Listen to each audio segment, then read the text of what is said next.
So now we have section 3, which is analysis and meaning making, part 1. Um, the whole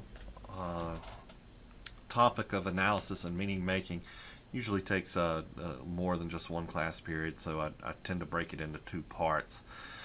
But here we're concerned with how do we, if we have a text, we know what a text is, we know what context is, we know how a text tries to operate. So in other words, we know how a text tries to give us meaning, or if we're talking about postmodernism textual poaching, then maybe it's not trying to make meaning, but it's out there to be engaged with. Now we're starting to talk about the process of analyzing and constructing that meaning. So now we're looking at how do we analyze these texts? How do we come up with things to say about them? So we'll move with that. There's different areas of analysis that you can talk about. We'll talk about qualitative analyses. We'll talk about quantitative analyses.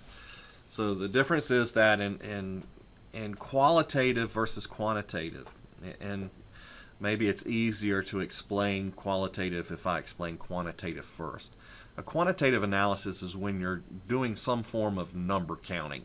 Okay, you're using statistics. You're counting things up, summing things up, using categories, things like that.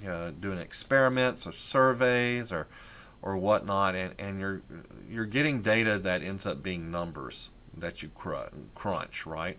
And because you're reducing things down to numbers, that means that you can, if you want to analyze something, you can analyze a very large amount of that, right? If you're boiling it down to numbers. So if we're running an experiment, and at the end of the experiment we're asking questions and having them rate things, we can run a lot of people through that experiment, right? In other words, quantitative analyses tend to have a larger sample that we're drawing from. That's quantitative. Qualitative is kind of the opposite, and that's what we're going to be talking about today, is when we look more in depth at a narrow area. Okay, so we're really picking and pulling apart and being detailed on a smaller thing to say. So we'll talk about the different ways you can do these qualitative analyses.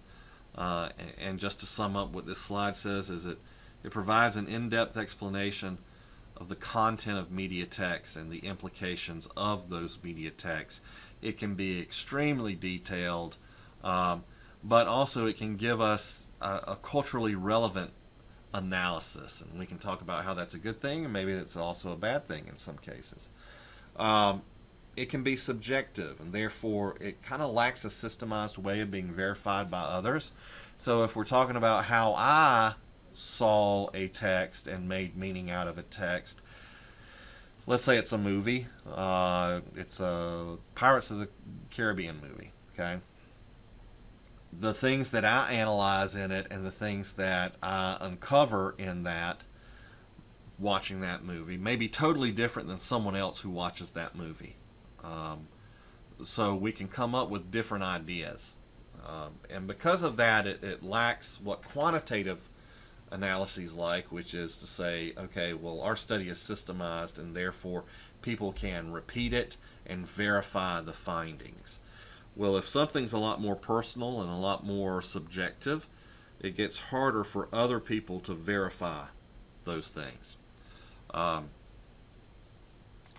So we'll start with some different types of qualitative analysis.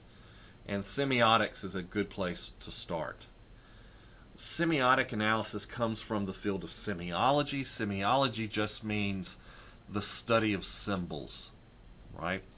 And the study of signs, things like that. So we can make textual meaning, we can generate meaning from something because of the symbols or signs that it uses.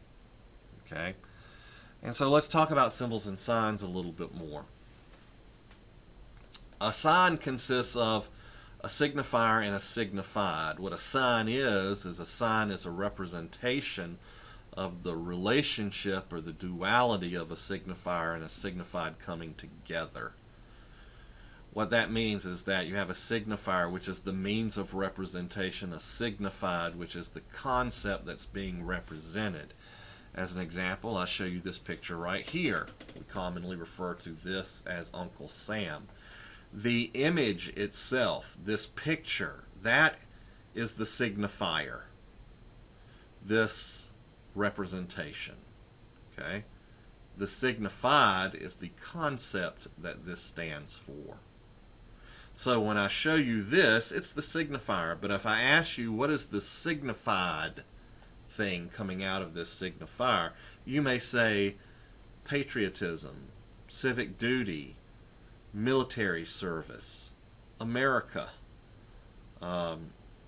So you come up with concepts when you see this, right? There's a symbol right here. It's the fish symbol that represents Christianity. Okay? Well, if we just look at it, it looks just like a geometric shape, kind of resembles a fish. That's the signifier, this image. But the signified is Christianity and everything that Christianity stands for. Okay? So that signifier and signified comes together to give us a sign. This relationship or duality between the two. If you think about it, language is a very good example of signs. You have a word, right? Let's say the word is chair. C-H-A-I-R. This, in language, is just a collection of letters, right? A C, an H. And you put them in a certain configuration to make a certain word, this right here. If you stare at it really good for a while, this is a sign. And that the signifier are these letters C-H-A-I-R in a specific order. The signified thing is an actual chair, the concept of a chair. Think about a chair in your mind. Your favorite chair. That's the signified. That's the thing that it represents, but this is the signifier. Now think about the Spanish word for chair, or the German word for chair, or the Arabic word or symbol for chair. The letters are all going to be different. They're all going to be arranged differently. So the signifier changes, but the signified is still the same. That's why language is a good example of this, because language consists of signifiers, letters, and it gives you a signified, which is a concept, right? Signs have different levels of arbitrariness. Okay? So what do I mean by arbitrariness? I mean that it can look, how it looks. Does it resemble or physically resemble the thing, the signified, right? So we can start with icons, which are very literal.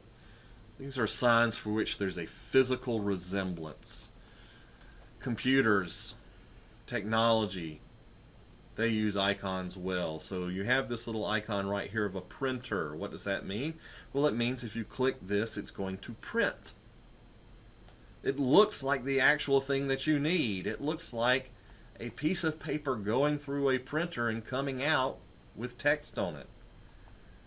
Or this right here. This is a very literal sign that says they're swimming here. You can swim, right?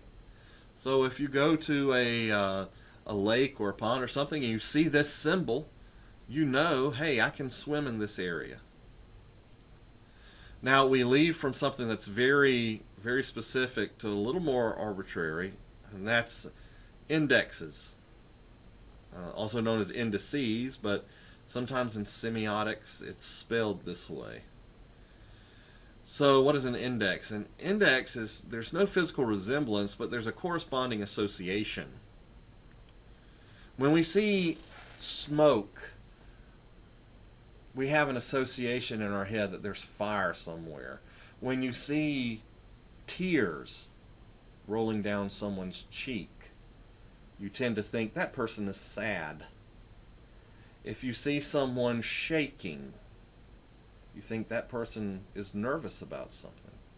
These are all associations that we're making. We're saying, okay, smoke means fire, tears means sadness, shaking means anxious or nervous. So this is the same with index when we talk about signs. So you have this right here. What does that mean? That means, let's see, a drop of something. And then these wiggly lines, which commonly refer to steam or heat. So we're saying hot water. Or maybe this is supposed to be an open flame. And so there's heat coming off of it. Maybe that means this thing is hot. No matter what this really is, in both situations we know what this means. Something is hot. Be careful. Here's a silhouette of a deer on a yellow square that's cocked to one side. Okay. Does that mean watch out for completely black deer that stand on their back legs and attack you when the sky is yellow? No.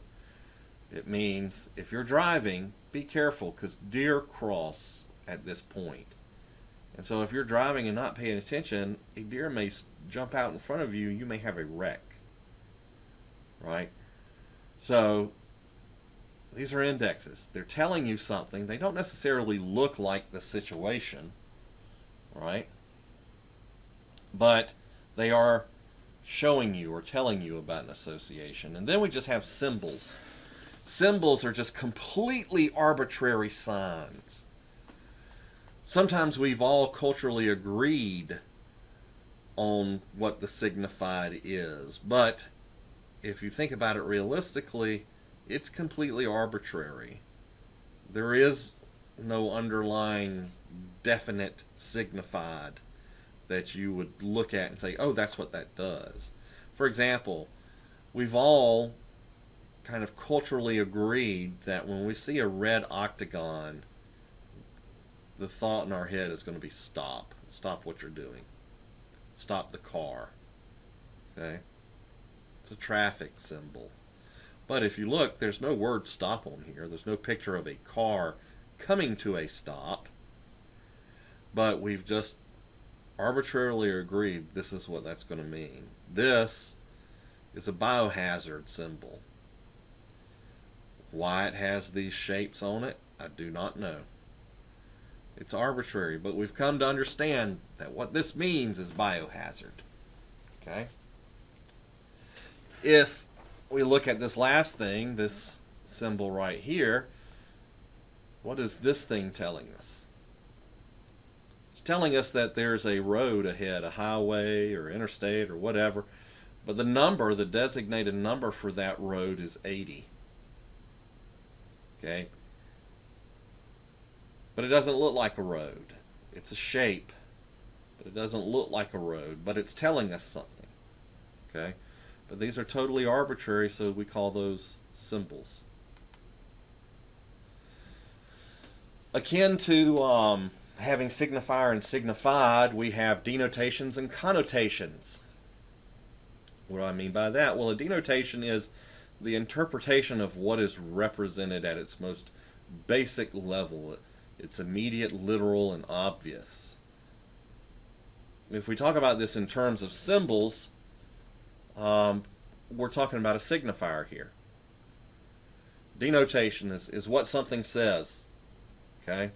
Now, it's a little bit different than semiotics in that we're getting beyond just symbols, and we could be talking about the meaning of other things.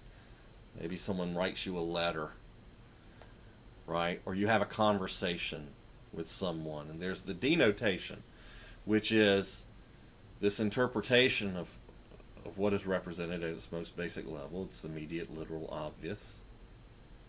So I'm thinking in my head, and let me pull up an example here.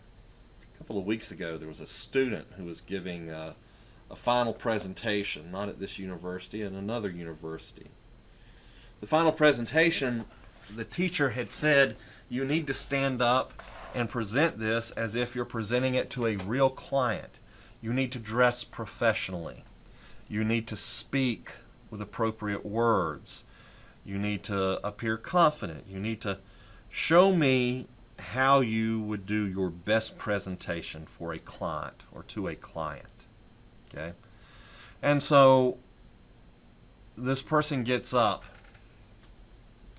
and starts to deliver their speech. After that speech, the teacher says, okay, it's a good talk, but do you think that the clothing that you're wearing, do you think what you're wearing is a little too relaxed and not professional enough?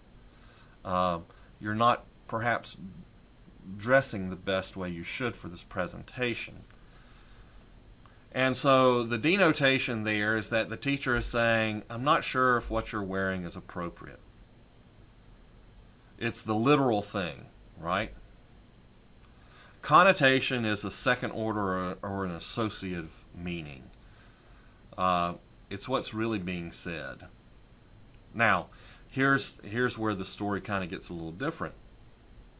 The denotation may be what the teacher, the professor, was saying, which is maybe your dress is not that appropriate. The connotation made by the student was to think, you're critiquing me because I'm a woman and that I'm not wearing enough clothing to be professional.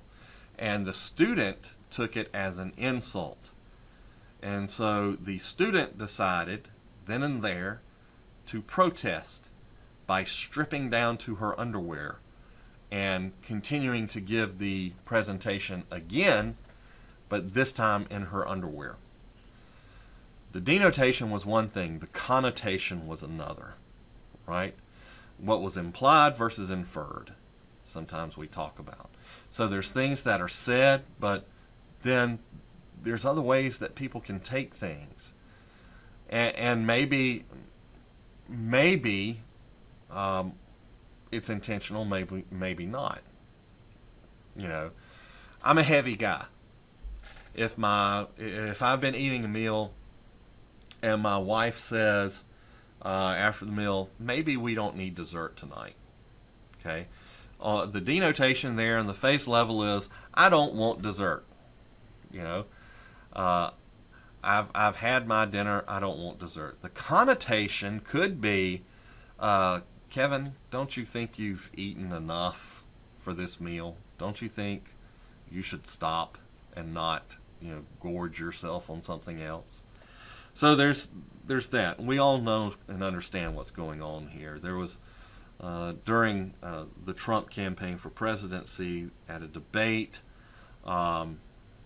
Trump was talking about a female that was interviewing him, and he was commenting that she was not happy about something. And he says, she gets out and she starts talking, she starts asking me all sorts of ridiculous questions, he said to CNN's Don Lemon. He says, you could see there's blood coming out of her eyes, blood coming out of, her wherever. And so the denotation was that, she was angry. She was so angry that blood was just coming out of everywhere. She was just freaking out. But the denotation, especially because Trump had a history of saying things negatively about women, was that when he says you could see there's blood coming out of her eyes, blood coming out of her wherever, the denotation was that he was making a reference to blood coming out of her vagina, that she was menstruating, she had PMS or whatever. So people took that and they read into that statement. Whether that's really what he meant or not, that's up to Trump. Okay? But there was a denotation, what was said. There was a connotation, which is what people thought it meant. Right? So how do signs work together? And when we are in class, I'll show you examples of these. But let me tell you two different semiotic analysis styles. One's a paradigmatic analysis. So you look at what meaning is being generated when you compare all of the signifiers in something and how something stands out against that. Okay, and sometimes it's easier, in fact, to explain these in reverse order. So let me start with syntagmatic. Okay, and the examples when I show you, they'll make clearer sense. Syntagmatic is when you look at how different signs all come together to represent a whole, okay, a bigger thing. It's a collection of signs that interact together to give you an even bigger meaning to something, right? I like to use as an example opening credits to shows, television shows. Usually in a television show, the opening credits are going to show you elements or signs that are relevant to that show, and it puts them all together. And the point of an opening credits is kind of to tell you, here's what the show is, here's what you should expect in this show. Okay, so that's syntagmatic. Paradigmatic, okay, is when you have something that stands out against all of those signs and signifiers, right? So you have a collection of signs, and maybe they do all fit together well, but then there's something in there that's just off a little bit.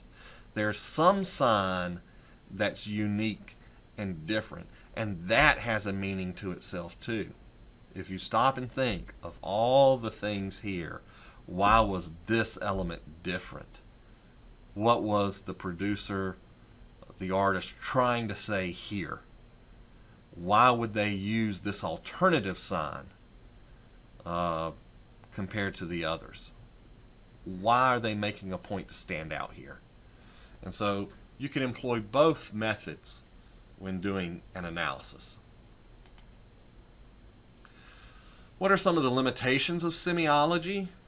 Like we discussed, it can be subjective. So if I look at a text and I say, here's what I think the symbols and the signs in this mean, right? So this person was just talking about maybe I needed to dress more professionally. I got meaning out of that statement to say good women should dress more conservatively, right? But maybe that's not what the person got out of it. In fact, in that situation that I'm talking about, they asked the other students in the room, what do you think the teacher meant? And they all had different ideas. One person said, oh, I do think she was mentioning the fact that she was dressed too skimpy. Other people said, no, she told us she was going to grade us on how professionally we dressed, and I think it was fair game what she said. So some people said, no, she shouldn't have said it. Some people said it was okay to say it. It's subjective. When we look at something, we're all going to come up with different thoughts, right? Polysemic, which means not only could there be different thoughts, but there's several thoughts, right? Multiple meanings are possible. So it's not just that that there's only one connotation. Maybe there's several connotations. Maybe there's several things being signified, right? When I show you Uncle Sam, that picture, there's a lot of things that can represent, right? So maybe I don't, when I'm trying to explain something about that symbol, I don't tell you about all the signifieds. Maybe your group of signifieds are completely different. And then it's intertextual, semiology is. So if they're using signs symbols.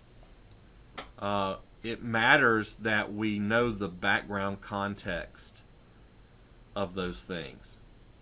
Texts need to be understood not for and by themselves, but in the interrelationships with other texts. So in other words, if we're given a symbol or sign, and I'll use Family Guy again as an example. Let's say there's a reference to something in pop culture from the past, right? And so during the show Family Guy, we are actually given a sign, a signifier. Well, it may be that when we're given that signifier, if we don't have a good understanding of past pop culture, maybe we don't understand totally what the signified is, right? So I'll show a clip in class that has to do with the Muppets. So on Family Guy, there's this scene, and Kermit is playing banjo and sitting on a log. Now, that draws to mind certain things. Kermit the Frog of the Muppets. Okay? It makes you think of certain things. Now, what if you had never had the experience of watching the Muppets or Sesame Street, and you had no clue who Kermit the Frog is? What does he represent? What does he mean? What's his personality? Why is he there? This is a talking frog. What are you trying to say? So it matters whether I have experience with Kermit the Frog or no experience with Kermit the Frog. And so when I come up with an analysis of things, if you don't share my same textual background, you may not get or understand what I'm trying to do. So we're going to stop with this slide, and I'd like to introduce another type of analysis that you can do. That's not necessarily semiotics, but it definitely can be related to symbols and signs. But this type of analysis is a genre analysis. So you're analyzing the relationship of different texts to one another and the ways in which they're clustered into groups or types. We call these things genres. When we see a movie, we look at it and we say, oh, that's definitely a horror film. This is definitely a Western. This is definitely a comedy. This is definitely a superhero film. We have these nice little categories, these genres that we've built and we've had experience with, right? And so what a genre analysis does is it just looks at that thing that you want to study, the media text specifically, and how it specifically fits into genre rules or guidelines. So let's talk about a horror movie. There's narrative structure in the genre. So, how we tell the story of a slasher at camp killing campers, there's a certain way you tell that story and unfold that story, right? Usually it's people are at a camp, you don't know that there's any kind of danger, and then there's a killer. The killer's mysterious. You don't know anything about the killer, who he is or what he's doing, what his background story is. Then later on, you are going to understand what the background story is. You are going to be shown what the history of that person, that killer was, and why they turned out to be a killer. And then you're going to move forward to the conflict, the struggle between the hero and the villain. And then you're going to end up with the hero defeating the villain. And then finally, in the horror genre, what you're going to realize is that the slasher killer, even though you think he's dead, he's not totally dead. He can come back for the sequel, right? The subject matter. So what are we going to talk about? What are we going to discuss and show in this horror movie? If it's a slasher film, then yeah, it's going to be, there's going to be a good girl. There's going to be a bad girl. It's going to talk about, I don't know, some relationship that someone has. The subject matter is going to be about this crazed killer and how they were turned into a crazed killer. For a horror movie, there's probably a lot of sex in it, so it's going to deal with sex, right? The setting. These horror movies that are slashers, it could be taking place out in the woods, a cabin out in the woods, right? At nighttime, mostly. There's a storm, right? The editing. And we talked about editing tricks like in horror movies, how, hey, the person's looking in the mirror and no one's there, but they open the medicine cabinet, and then when they close it and you see the mirror, there's someone there again. These are little tricks, right? And how they shoot the film, how you edit the film.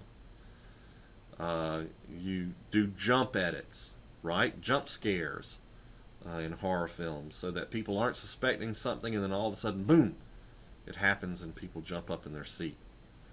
Music. There's certain music that you would use in a horror movie. Creepy music, right? If you throw in, Celine Dion singing "My Heart Will Go On" while a killer is cutting up people, that makes you think, what's going on here? Why is that being used? It's against genre code, right? So you expect the creepy kind of instrumental or maybe a choir chanting something evil as music for a horror film. And then just visual features. Just, in a horror film, you're going to have lots of blood. You're going to have weapons like blades. Usually it's personal when they kill somebody. So it's knives or crushing someone, or it's not a sniper shot in a horror film, right? It's not a shot that's made half a mile away from someone. It's direct contact, choking someone, lightning, mood lighting in the movie. There's visual things that are done with the film. Maybe the killer is grotesque, right? Has some kind of deformed appearance. So these are all things that are common in that horror genre, right? We can come up with just the exact same kind of rules for a Western, or for a sci-fi show, or a mystery show, or a crime show, a whodunit crime show. All these genres have certain ways that they're made. And so a genre analysis is just looking at a media text and saying, here's how it fits in, here's how it goes off the rail, here's how it doesn't fit in. And then it's up to the analyst, the person doing the analyzing of this media text, it's up to them to say, well, here's why I think that was done. Here's why I think there were choices made here that don't necessarily fit into genre. Or here's why in this situation it does go and fit back into genre. Right? So we'll talk about this. I'll show you some examples. One of my favorite movies is Once Upon a Time in the West. And it's a Western. And so we'll see about how some things in here deviate from standard genre. We may even watch some Westworld, just so you can see that Western and how things deviate in that genre. So that wraps up genre analysis, and it wraps up this section of analysis and meaning making. So look forward to seeing you in class. Thanks for your attention.